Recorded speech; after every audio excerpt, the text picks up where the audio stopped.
Masterizer.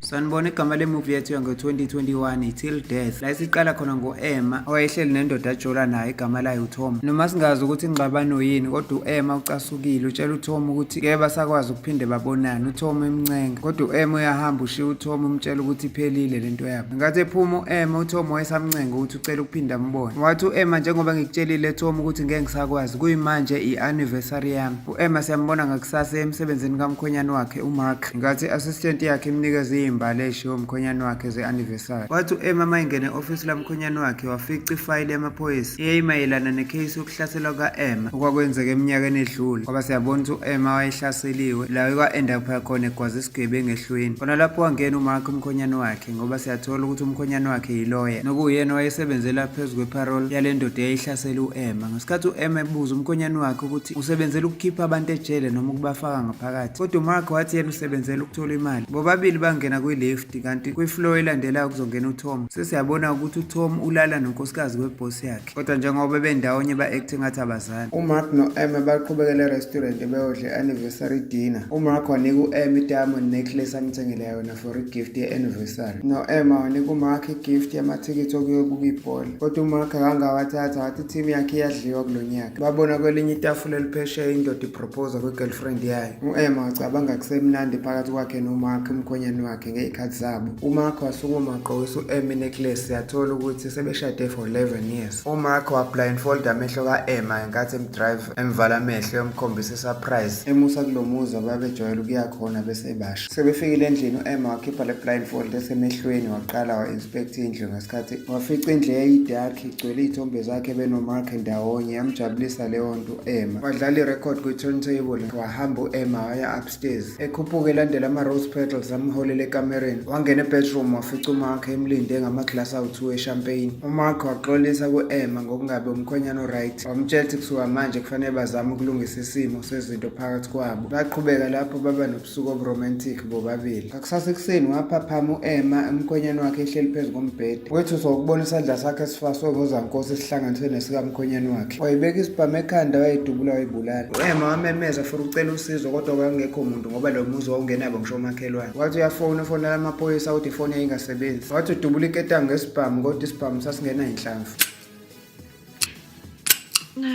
Ngokuthi wayefuna ukuhamba, wayehudula umzimba kaMark, wahamba nawo ezofika kwi-closet wafica ingubo yakhe yomshado. Wayithatha ingubo yomshado, siyabona ukuthi kwakunesafe ngemva kwayo. u-Emma wabeka isidumbu sikaMike phezu kwaleyo ngubo ukuze kube lula ukuthi ahuduleke. Wahamba naso, kodwa kwathi sekufanele ehlele downstairs, waroleka waginqika kanye nesidumbu. Wazama nokufuna ifoni yakhe, kodwa wayifica ifakwe kwivasi emanzini eyimbali. Wathi uyazama ukuyi-ona, yathi iya-ona, kodwa ngenxa yamanzi yacisha. Wavula wonke ama-drawer ekhabetheni ekhishini la agcina khona ethola ukhiye bemoto. Waphuma lapho u-Emma esehudula umzimba kaMark eseyakhona emotweni. Nokwathi lapho engene ethi uyayidumisa imoto, yangaduma ngoba upetrol itankeni lemoto wawudrainwe out ngepayipi. Ngoku-ona imoto kwavele kwadlala iredio, iyi-onela kukhuluma ivoice kaMark erekhodiwe echaza uMark ukuthi ngenze konke lokhu ngokuthi wena uthembekile, okuwukuthi uMark ugcine etholile about i-relationship ka-Emma noTom. Esho uMark ukuthi ngiyayibulala-ke, kungcono niqhubeke noTom niphile impilo yenu yokujabula. u-Emma waphuma emotweni wahudula isidumbu, wabuyela endlini eyogeza ubuso empompeni, nokuyilapho athola khona ukuthi le necklace ayigqokise uMark ayiphumi. Kwamphatha kabi lokhu u-Emma, ingakho aqhamuka nenye iplani. Wehlele ezansi kwe-basement eyobheka emathuluzini ukuthi ayikho into azoyithola ukuqhephula le nto, kodwa ngokuthi uMark wayeyihlelile yonke le nto, wafica kwi-empty kwe-basement iklinwe yonke indawo. Yamphatha kabi le nto u-Emma, ecabanga ukuthi uMark naye ubemjolela nabantu besifazane abahlukahlukene, ezicabanga u-Emma washa amashethi kaMark ayinama-lipstick ahlukahlukene angawazi. Wazama ngawo wonke amandla akhe okuhudula isidumbu esinyusa ngama-steps eya upstairs. Wafika phezulu walala waphumula ngenxa yokukhathala. u-Emma wabuyela kule ndlu edark ebeney'thombe. Wafica isithombe sale ndoda yake yamhlasela aze ayigwaze esweni, le kade bekhuluma ngayo benomkhwenyana wakhe ukuthi wayeyilungisela indaba yeparole ezethi uMark usebenzela imali yena. Wafica ne-record player eyibhala ukuthi play me, nangempela wayidlala u-Emma. Wafica ukuthi u-Emma i-recording yakhe ebuzwa nge-attempted robbery la azagwaza khona le ndoda esweni. Le ndoda sithola ukuthi iyakwazi ukugwaza u-Emma emhlane, u-Emma wakwazi naye ukuyigwaza ngokhiye ehlweni. u-Emma wazizwa ecikeka, wahlakaza yonke le nto. Iy'thombe amalayithi le record play ikhala engasafuni ukuyilalela. Wehlela kwe-living room u-Emma wethuswa ukuthi kukhona umuntu ongaphandle komnyango. Wathi uyavula wathola ukuthi uTom lo wajola naye. Ethi uTom ngithe angiphuthume kade ngithole imeseji yakho ngoba uthe unenkinga ngiphuthume la endlini. Kodwa sibonile sonke ukuthi u-Emma akaze awasende lawo ma-message athunyelwe uMark esaphila. uTom esebona ukuthi kwenzakalani ku-Emma watshela u-Emma ukuthi bekufika i-FBI yapequlula e-ofisini likaMark. Bathola namahlazo kaMark nokuthi ngeke aphinde akwazi ukuba yiloya. u-Emma wa-understand ukuthi why umkhwenyana wakhe ezewakhetha ukuyibulala. Watshela uTom ukuthi kumele bafonele amaphoyisa ngokushesha ngoba uMark wenze lento ngoba efuna ukufaka bona enkingeni. Wathi uTom esehambe uthatha ifoni yakhe emotweni. Babona imoto eyi-4x4 yayiza kude kodwa kubonakala ukuthi iza la ekhaya. uTom waphuma wathi ngisawolanda ifoni emotweni khiya la emnyango ungavuleli imuntu la ngaphandle kwami. Leyo veni enkulu ebabeyibona kude yafika la phambi kwalo muzi. Kwaphuma enye indoda eyayizokhuluma noTom igama layo yathi uJimmy. Yathi bezolungisa ipayipi lamanzi eliqhumile. uTom wayinikeza imali. Ethi akathathe le mali abezoyi-charge ngokukhanda ipayipi ahambe. Kodwa wathi uJimmy mayithatha leyo mali kwehle enye indoda ekuthiwa uBobby emotweni. Jesse, get back in your car. uBobby wagwaza uTom wayongena naye endlini. Ngathi uTom wapha la egwazwe khona. Siyathola ukuthi uJimmy kwakungeyena umuntu othathela izinto phezulu kodwa umbhuti wakhe uBobby wayengabekezeli echitha igazi kuphela. Ngakathi saphikisana izelamani u-Emma wayekade ecashile. Waphuma bengambonanga ebaleka nomzimba kaMark eyohudula. Wahamba wazongena endlini yesikebhe nemoto. Wazama ukunqamula ingalo kaMark ngoba iketangi laliqinile. Lokho kwakuzomhlukanisa nokuhudula umzimba kaMark. uJimmy noBobby bagcina bengenile bawufeca lo mzimba wawungesene ngalo kodwa wayesehambile u-Emma engasekho lapho. Kodwa ngokuthi babenganakile u-Emma wayecashe khona eduze kwabo ngaphansi. Ngokuthi u-Emma wabona ubuso bukaBobby wabona u-Emma ukuthi ile yandoda akayilimaza esweni ngokhiye. Ngokuthi u-Emma wayekade engaliqhumisanga iso wayesepholile uBobby. Ngesikhathi bekhuluma useyezwa u-Emma enkulumeni yabo ukuthi bebeqashe uMark ukuthi beze la. Ukuza kwabo kwakuzobanika i-access kwi-safe la ekukhiyelwe khona amadayimani. So ngokuthi uMark useshonile uBobby noJimmy bathi kumele benze sure ukuthi bayamthola u-Emma ngoba uyena ozokwazi ipassword yokuvula i-safe. Bahamba uJimmy noBobby u-Emma waphuma la cashe khona weza nenye plan. uJimmy wabuka i-safe watshela uBobby ukuthi lolu hlobo olunje le-safe livulwa ngepassword ne-fingerprint. uBobby wathi uzothatha le ngalo kaMark enqamule u-Emma. u-Emma sembone sehudula upetrol wesikebhe sewufaka emotweni. Wacishe wabanjwa kuba asheshanga ukulala e-ayisini njengoba uJimmy wayephumela ukuyofuna yena u-Emma. Kodwa emva kwesikhashana siyabona ukuthi u-Emma wagcina kwazile ukufika egaraji ngoba siyambona esezama ukufaka upetrol emotweni. Kodwa ngebhadi uBobby wangena khona lapho u-Emma kwamele ayocasha. uBobby wayezungeza imoto ngenkathi u-Emma elele ngaphansi. uBobby wagwaza ithaya lemoto ukuze u-Emma angakwazi ukuphuma ngayo. Kodwa u-Emma wakwazi ukunyonyoba ukuthi aphume uBobby engamboni. Waphumela ngaphandle wazama ukuyongena ngebasement yendlu. Ngenkathi uJimmy kwakuthiwa abuye nengalo wayehudula umzimba wonke. uBobby wayesola wayelandela ngemuva ka-Emma kodwa engamboni. Okuyilapho u-Emma agcine estakhe phakathi kwedebhisi kuBobby waye kwi-basement noJimmy waye kwi-front door.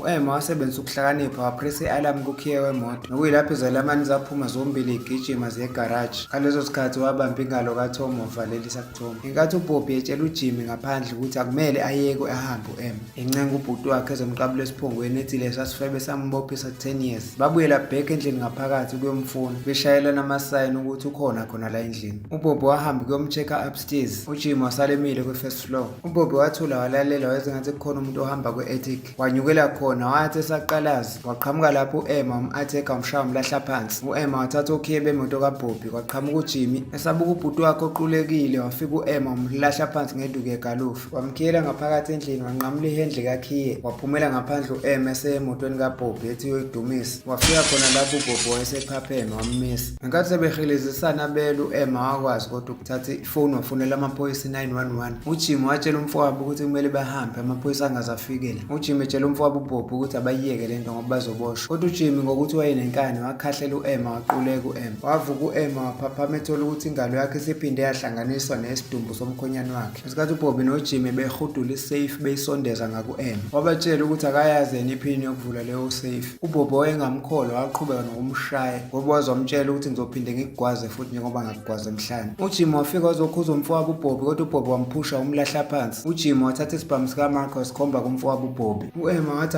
abanika ipassword ye-safe mabengamkhumula labo zankosi. uJimmy wenza njengoba esho u-Emma, no-Emma wabanikeza ikhombo ye-safe. Besebenzisa umunwe wesidumbu bayivula, kodwa bathola ukuthi phakathi i-empty safe. Bafica uthayeli omncane omisiso wesarha obhala ukuthi amadayimane eniwafunayo akule necklace egqoke u-Emma. u-Emma watatazela ebatshela ukuthi kade ezama ukuyikhumula le-necklace ayivuleki. uBobby wathi akunqunywe yena u-Emma ukuze kutholakale i-necklace. uJimmy kodwa wanqaba ngenkathi eza ne-sidecard ethi uzonqamula i-necklace. uBobby wadonsa lesibhamu esigaxe uJimmy. Wathi uthi udubula umfowabo wathola ukuthi isibhamu asisenanhlamvu. Waqala ethi ushaya u-Emma, uBobby kwakungelela uJimmy emsusa ku-Emma ezandawonye zalwa. Kanti uBobby uzohlaba uJimmy ngekhanda kwihenga eyagwaza ikhanda likaJimmy wafela khona lapho.